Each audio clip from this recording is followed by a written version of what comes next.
thank you so much for speaking to us and indeed for being part of News Center this morning. What are your thoughts on that ruling by Judge George Odunga? Judge Odunga's ruling was much expected. Remember, when this process started about a month ago, it was quite clear that the Judicial Service Commission breached several constitutional provisions as well as provisions of the statute, not to mention its own guidelines on how it will conduct these interviews. They were supposed to exercise a maximum of 21 days in looking at the preliminary requirements for compliance. Instead, they did it within 1 day. In fact, within the 21 days, they were supposed to ensure that there was public participation. Again, this was not done. They were required to give reasons as to why certain candidates were shortlisted and others were not shortlisted. And the mere fact that all this were kept secret and bearing in mind the magnitude of the officers we are recruiting for, it was quite evident that there would be public outcry as to what really is going on.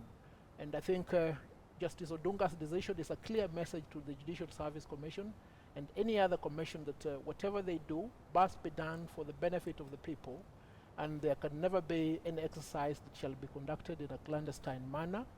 The public demands to know in very clear terms what processes are being taken, what thresholds ought to be met, what qualifications have been looked into, and a recruitment body cannot hide under any secrecy to fail to give these reasons to the public. Javi, to be fair, JSC said unsuitability of some of the candidates was pegged on grounds of leadership, integrity, ethics, and personal attributes. So when you look at it, they gave the reasons why some of these individuals were locked out. Yeah. And now with this ruling that you're seeing today and, of course, the pressure, one would almost say that people are trying to police JSC. Wouldn't you say?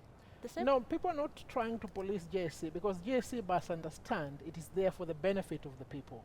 And in fact, when the JSC were required by the LSK and other organizations to give these reasons, they said we will not give these reasons. And the course they advanced was that the reasons are peculiar, private and confidential to the candidates. Is that a reason they can give? No, this has public interest. No, that's not a reason they can give because this is not a private office, this is a public office. And in fact, what JSC did, which appears to be very mischievous, was to sneak what, in their view, they consider to be reasons to media houses.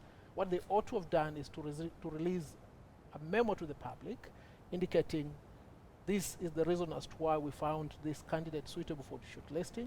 This is the reason why we found this candidate not suitable. And there's nothing private about it.